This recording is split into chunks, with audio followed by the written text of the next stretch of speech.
So hey my friends, welcome. So देखिए, ये है आंसर बुकलेट आदित्य श्रीवास्तव जिन्होंने फर्स्ट रैंक हासिल किया था, और ये आंसर बुकलेट है जिन्होंने फिफ्थ रैंक हासिल किया था रूहानी की। तो आज हम दोनों के इस क्वेश्चन को, इनके आंसर्स को हम क्या करेंगे, एनालाइज करेंगे, कंपेयर करने की कोशिश करेंगे कि अगर फर्स्ट रैंक हमें लाना है तो हमारी क्या अप्रोच होनी चाहिए, और अगर हम जो अप्रोच फर्स्ट रैंक टॉपर्स जो इस्तेमाल करते हैं वो नहीं करेंगे तो किस तरीके से हमें 2 या थर्ड या 3 फिफ्थ किस तरीके से इसे रैंक मिलती है। हम सारी चीज़ों को गौर करेंगे आज। तो अगर आपको वीडियो पसंद आए तो वीडियो को लाइक ज़रूर करें। तो हम वीडियो शुरू करते हैं। देखिए, क्वेश्चन क्या है कि with suitable examples discuss how environmental pressure groups enhance public participation and responsiveness with regard to environmental policies in India. Question कोई भी हो, लेकिन डील करने का तरीका आज हम देखने वाले। ये भी आप क्वेश्चन पढ़ सकते हैं। It has been argue that some part of article 22 are not fundamental rights but fundamental dangers to the citizens of India, discussed in light of the debate on issues around the preventive detention laws in India. So ये question है किस तरीके से fifth rank वाले ने, मतलब रूहानी ने किस तरीके से इस्तेमाल किया और आदित्य श्रीवास्तव ने किस तरीके से इस्तेमाल किया है, हम देखने वाले। देखिए, ये है इंट्रोडक्शन और इनका इंट्रोडक्शन ये है।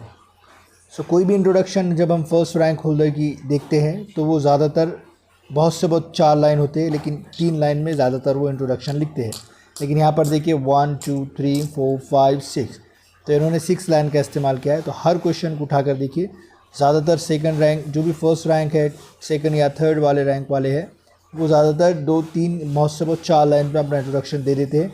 फिर उसका जो सेकंड पार्ट होता है, जो भी हम क्वेश्चन को डील करते हैं, जो भी क्वेश्चन बताया गया है, उसके बाद होता है उसका मेन पार्ट कि हमें उसे जस्टिफाई करना। जैसे they have played a major role in enhancing public participation, तो यहाँ पे इन्होंने इस तरीके से लिखा। इसी के बाद हम अगर से यहाँ पर देखते हैं, parts of article 22 considered to be fundamental danger. अब इस तरीके से देखिए, तो यहाँ पे देखिए ये 2 लाइन, मतलब एक ही लाइन समझ सकते हैं हम इसे, और ये एग्जाम्पल, और यहाँ पर है 1 2 3 4 5 और कोई एग्जाम्पल नहीं है, और यहाँ पे इसका ही कंटिन्यूएशन है।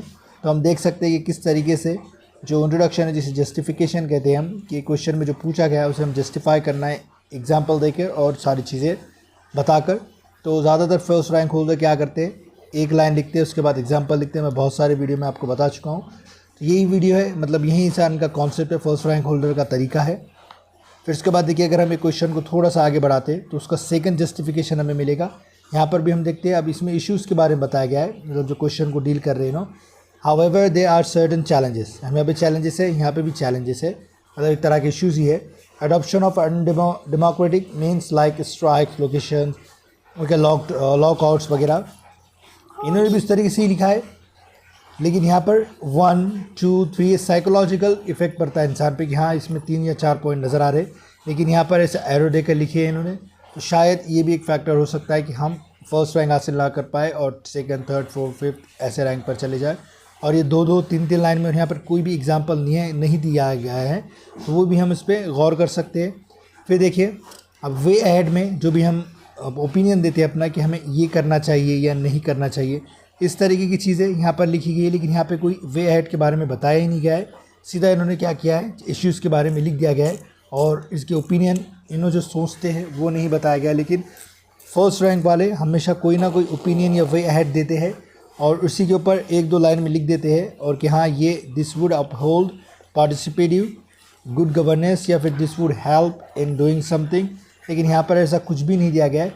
तो ये छोटा सा मतलब कंपैरिजन था। हमने सिर्फ ये देखा है कि अगर हमें कोई इंट्रोडक्शन लिखना है, फिर अगर बॉडी पार्ट के पॉइंट्स लिखना है, और अगर से हमें वे अहेड या फिर कंक्लूजन लिखना है, तो उसे फर्स्ट रैंक वाले किस तरीके से हैंडल करते हैं। तो उनकी अप्रोच ये होती है कि तो जो इंट्रोडक्शन है वो थर्ड पार्ट में ही हो जाता है, और बॉडी पॉइंट में जो भी पॉइंट्स देते हैं वो 1 2 नंबर मार्किंग करते हैं, और वे हेड में भी वो नंबर मार्क कर रहे हैं।